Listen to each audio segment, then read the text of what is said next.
무슨 막 메시지를 듣는다. 그리고 나는요, 이상하게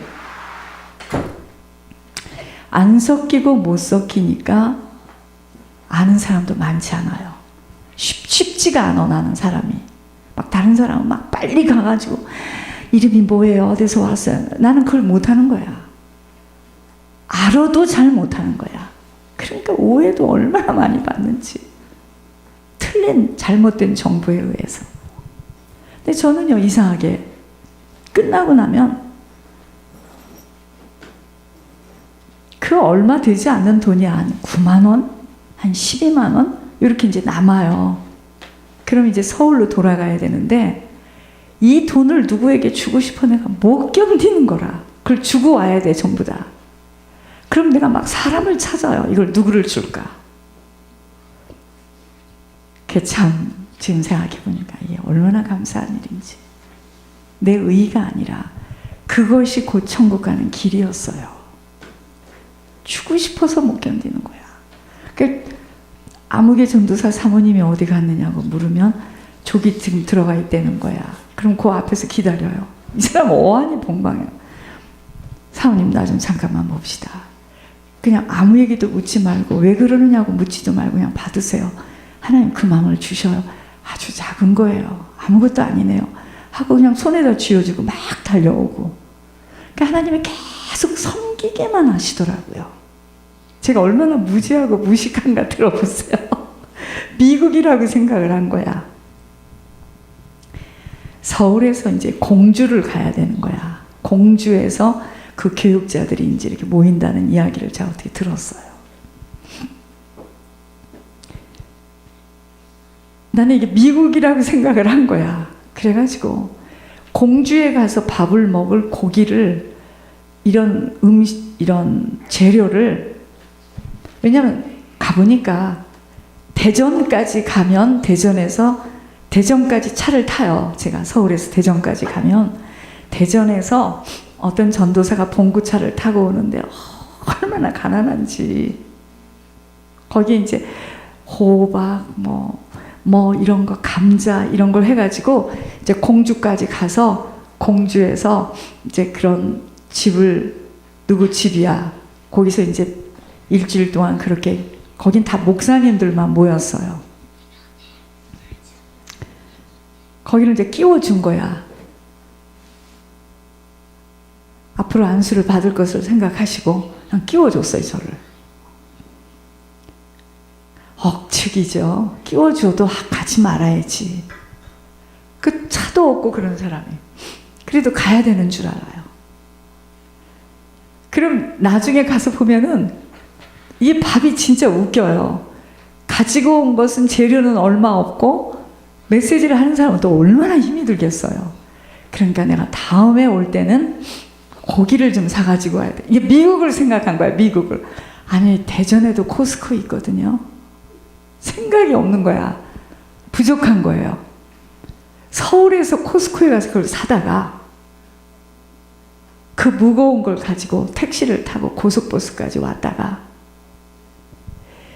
하나를 들어도 무거운 것을 얼마나 무겁겠어요. 막 거기 무슨 주스들, 그걸 낑낑 들고 고속버스를 타요.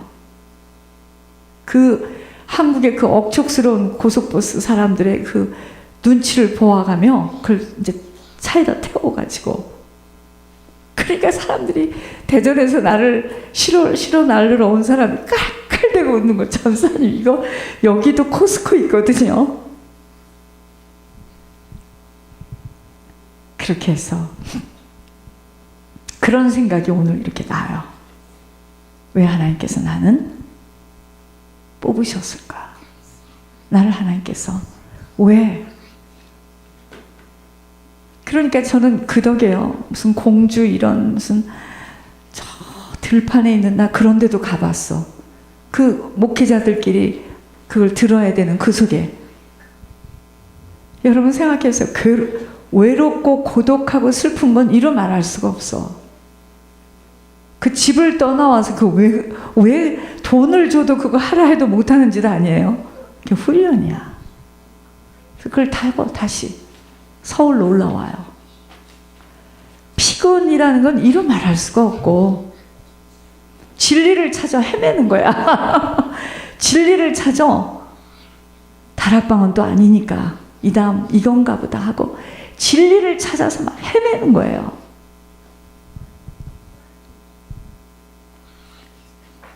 그런데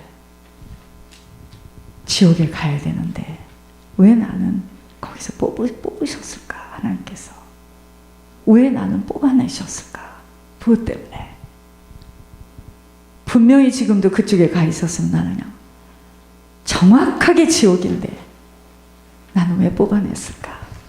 라는 생각을 하니 너무 감사해서 눈물이 났네요. 오늘은 누가복음 3장 16절입니다.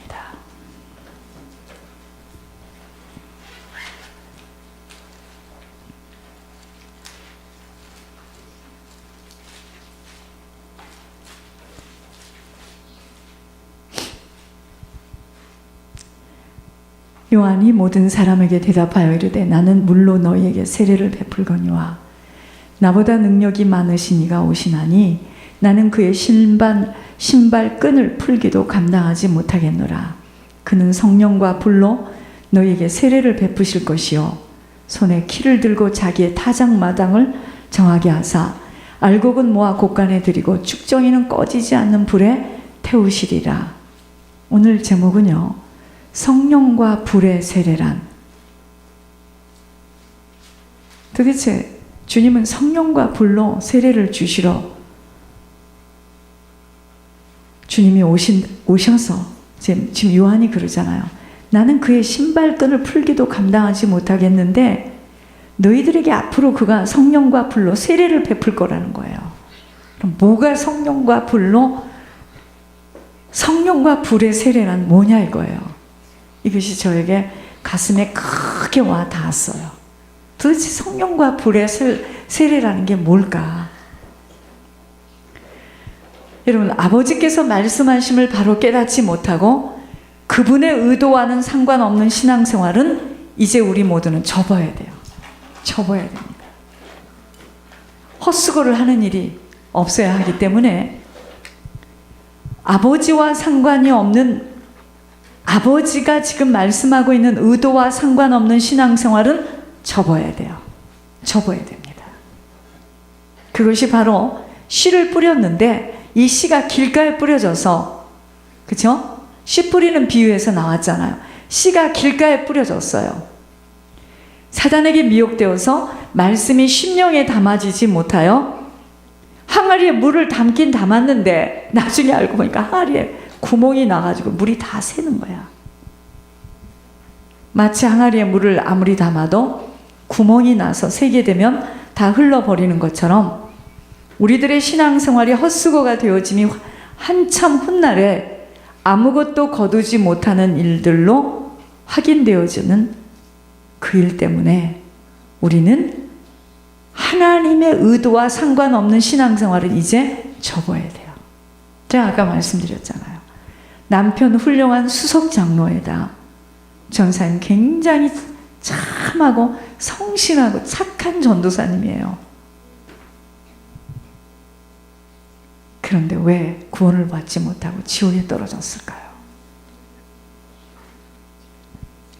바로 깨닫고 바로 이해되어 실천되어짐이 너무나 중요한 것입니다.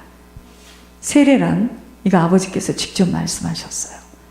아버지가 이 땅에 내려와서 물로 세례를 받으신 것처럼 너희들 또한 세례를 통하여서 예수 그리스도를 구주로 섬기려는 아버지의 섭리라고 말씀하셨습니다. 그러니까 아버지가 우리들에게 성령과 물로 세례를 부어주시겠다는 이야기는 우리에게 아버지께서 원하시는 바는 예수 그리스도만을 나의 구주로 섬기도록 하나님께서 성령과 물로 우리를 세례를 주시게 되는 거예요. 성령과 불로라는 말은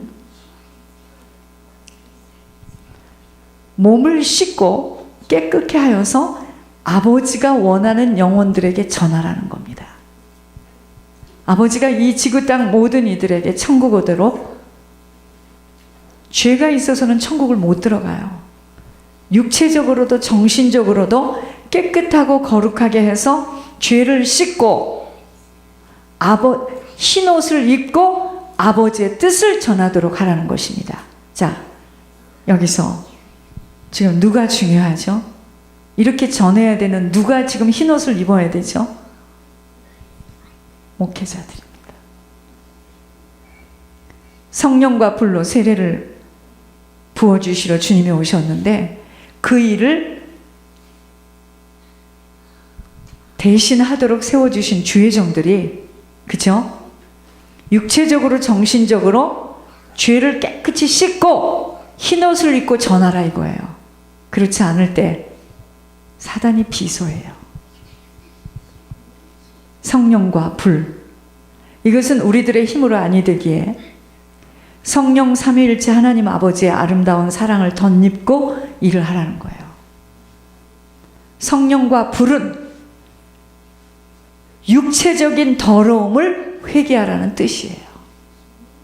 그러니까 우리 보고 성령과 불로 세례를 준다는 건 뭐냐면 더럽고 추악한 이 모든 이 더러움을 씻으라는 겁니다. 회개하라는 거예요. 회개하라는 겁니다. 불을 받았다고 뒹군다고 더러운 것이 씻겨지는 것이 아니에요. 막 성령의 불 받았다고 아뜨고 하면서 막 뒹굴잖아요. 그것은 불을 받았다고 뒹군다고 더러운 것이 씻겨지는 것이 아니라고 말씀하고 계십니다. 속사람이 거룩해야지 겉만 불을 받았다고 외치는 것은 가증스러운 것이라고 말씀하고 계십니다. 예를 들어 막 어떤 사람이 성령의 불을 받았다고 뜨거워하는 것을 보고 성령을 받았다고 할 수 있지만 이것만이 다가 아니라는 겁니다. 이것이 다가 아니라는 거예요. 잠깐 성령의 불을 체험했다고 해서 다 된 것처럼 자기가 큰 인물인 것처럼 하고 있으나 그것이 다가 아니라는 거예요. 무슨 말이냐면 능력을 행하는 종들이요, 손을 얹었더니 막 사람들이 불 받았다고 막 뜨겁다고 뒹굴잖아요. 그럼 그 능력을 행한 주의 종이 저 사람 능력의 종이야, 불의 종이나 봐, 그죠? 그게 아니라는 거예요. 잠시 하나님께서 그 양의 몸을 통해서 잠시 체험시키는 것으로 믿음이 없고 의심하는 자들에게 잠시 체험을 통해 알게 하는 것이라고 말씀하고 계세요. 결국은 매일매일 삶 속에서 우리들은 성령의 인치심을 받아서 우리 속이 깨끗이 정리되어짐이 지금 무엇보다도 우선적이에요. 우리 속이 깨끗해야 돼요. 여러분, 장마를 지난 후에 가만히 있죠. 가만히를 장마가 져가지고 가만히가 덮여져 있는데 그 장마가 지난 후에 그 가만히를 딱 뒤를 싹 엎어보면은요, 그 속에 벌레들이요 살고 있던 것들을 어떡하죠? 뜨거운 태양빛에 그 가만히를 쏘이면서 그 벌레들을 태워 없애야 하는 것처럼 우리들 속이 너무도 더러워서 아버지는 부어줄 수 없다는 것을 반복해서 기억해야 합니다. 날마다 우리들은 오직 예수 그리스도만이 나의 구주가 되도록 지금 내 안에 무엇이 나를 괴롭히고 그 무엇 때문에 나는 마음이 무거워 있는 줄을, 그 더러운 육체적인 내 속에 있는 그 더러움을 계속 회개해야 돼요. 이것이 성령과 불로 세례를 받는 것입니다.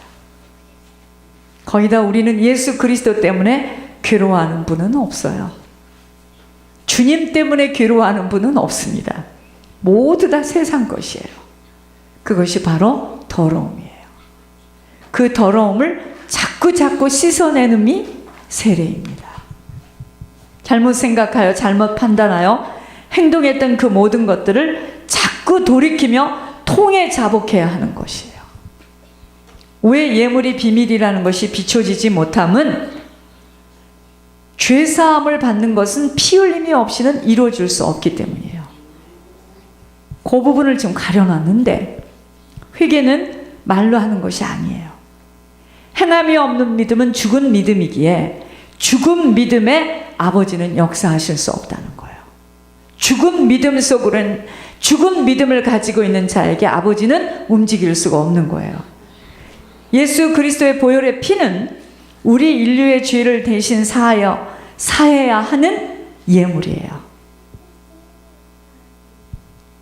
꼭 그분이 죽어서 피를 흘려 주어야 죄사함을 받을 수 있다는 이 비밀은 너무 깊어서 사단은 비슷하게 안개와 같이 머리에 담아 놓으려고 애씁니다.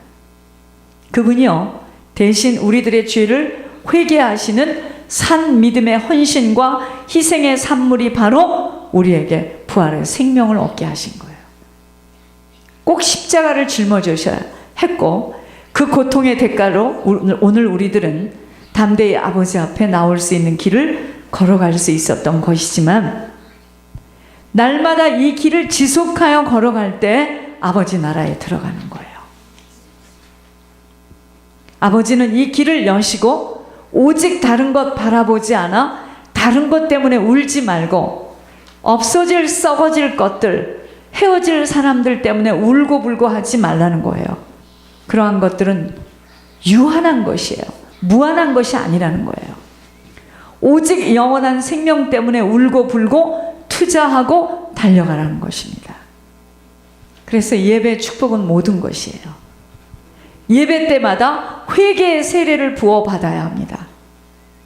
우리가 회개의 세례를 부어받아야 합니다. 회개에 합당한 열매를 맺기 원하시는데 그 회개에 합당한 열매가 바로 성령과 불로 세례를 받는 거예요. 성령과 불로 세례를 받아야지만 회개에 합당한 열매를 맺게 되는 거예요. 저희가 내 속이 정리가 안 되어졌는데 어떻게 내 것이라는 것을 내어놓을 수 있으며 어떻게 희생하고 헌신하며 욕심을 버릴 수 있겠는지요. 여러분, 겨울철에 긴 시간 씻지 못하여서 묵은 때가 깊게 파여서 뜨거운 물에 오랜 시간을 담궈 벗겨지도록 박박 씻어내야 하는 것처럼 지금 우리들은 우리들 속에 얼마나 많은 구더기와 벌레들이 가득한 줄을 실감하지 못하기에 하나님은 그 더러운 우리 속들을 정리하는데 사단을 보내어 시험케 하시는 겁니다. 그저 내 것, 내 자식, 내 식구, 나 이것 외에는 아무것도 생각할 수 없는 그 더러움 속에 어떻게 하나님이 부어줄 수 있겠는지요. 결혼이라는 것은 제가 이제 사람들에게 그럽니다. 결혼은 희생하고 헌신하고 충성하기 위하여 만남을 통해서 주신 현장이라고 이야기를 하면 모두들 벌쩍 듭니다. 그렇게 복잡한 결혼을 왜 안 하냐고. 지긋지긋한 이 생활에서 그 누군가의 도움으로 힘 좀 덜어보겠다고 생각하기에 그런 결혼은 해서는 안 돼요. 남이 하니까 결혼을 해서는 안 됩니다. 이때쯤 되면 이제 결혼을 해야 되지 않나. 그런 결혼은 절대로 하면 안 됩니다. 왠지 아세요? 엄청난 전쟁을 치르게 될 것이기 때문에. 그러나 훈련받지 못한 무지한 자는요, 아무런 장비 없이 총을 들고 전쟁터에 달려가서 피 흘림을 받고 쓰러져 돌아오는 것처럼 사람들은 너무나 무지합니다. 살리는 것이 육이 되어서예요. 살리는 것은 영이거든요. 응? 정말 우리 모두는 눈이 이제 띄어져야 합니다. 눈이 감긴 만큼은 늘 갈등해야 되고 연연해야 되고 답답해서 죽을 지경이라고 아우성을 치지만 가만히 주님이 어떻게 사셨는지 살펴보셔야 합니다. 주님이 이 땅에서 어떻게 사셨는지. 인자는 머리 둘 것도 없다고 했고요. 침뱉음, 조롱, 멸시, 천대, 배반 속에 오직 한 가지만을 바라며 조용히 입을 다물고 사명을 다하신 분이셨습니다. 우리가 지금 그런 분을 따라가는 거예요. 인자가 머리 들 것도 없다는 핍박과 고난과 고통을 치른 그 주님을 따라가는 저희들입니다. 우리는 이 길을 따라가기를 원하지 않기에 갈등하고 고민하고 아파합니다. 그런데 하나님이요, 사랑하는 자에게는 핍박과 고통으로 예복을 준비할 수 있도록 사라지지 않도록 하나님이 우리 인생을 지금 간섭하시고 방패막이 되어주시는 거예요. 안 사라져. 안 사라져. 희생하고 헌신하겠다는 어떤 마음도 갖지 못하는 우리들 속을 정리해 나가는 것이 신앙생활입니다. 영적인 시야는요, 영적인 이 시야는 그냥 절대로 열어지지 않아요. 사단은 지속하여 살리는 것은 육이라고 계속 메시지를 던집니다. 살리는 것은 육이라는 거예요. 그래서 너희들이 힘을 다하고 마음을 다하여서 내 육신의 환경을 잘 단도리하고 성공 가도를 달리도록 질주하라고 얼마나 부추기는 줄을 알아야 하지만, 영혼이 잘못된 육신은, 여러분 조금 있으면 이제 아이스크림을 사 먹게 될 텐데, 아이스크림 있잖아. 얼마나 먹음직스러운지. 그런데 우리와는 상관없이 조금 지나면 주르르 이게 흘러요. 그죠? 어떤 할머니가 그랬다는 거 아니에요? 한여름에 한국에서 사랑하는 우리 손주 아이스 케이크를 사다 줘야지 해가지고 할머니 옷 속에서 그 감추어 놓았던 돈을 빼가지고 아이스 케이크 2개를 샀어요. 그걸 잘 싸가지고 갔는데 뭐가 줄줄 흐르더니, 손자야 하고 보니까 막대기 2개가 딱 나오는 거야. 똑같아요. 저희들도 보세요. 영혼이 잘못된 육신은요, 아이스크림을 받을 때는 얼마나 먹음직스러운지, 그런데 조금이 지나면 우리와 상관없이 줄줄 흘러요. 주르르 주르르 흘러버릴 때 아끼는 옷에도 묻고, 그 아름다운 형상이 망가져 버릴 때 처음 가진 그 소망은 잠시 없어지는 것처럼, 육신의 것들이 세워진 것만큼은 영적 관리가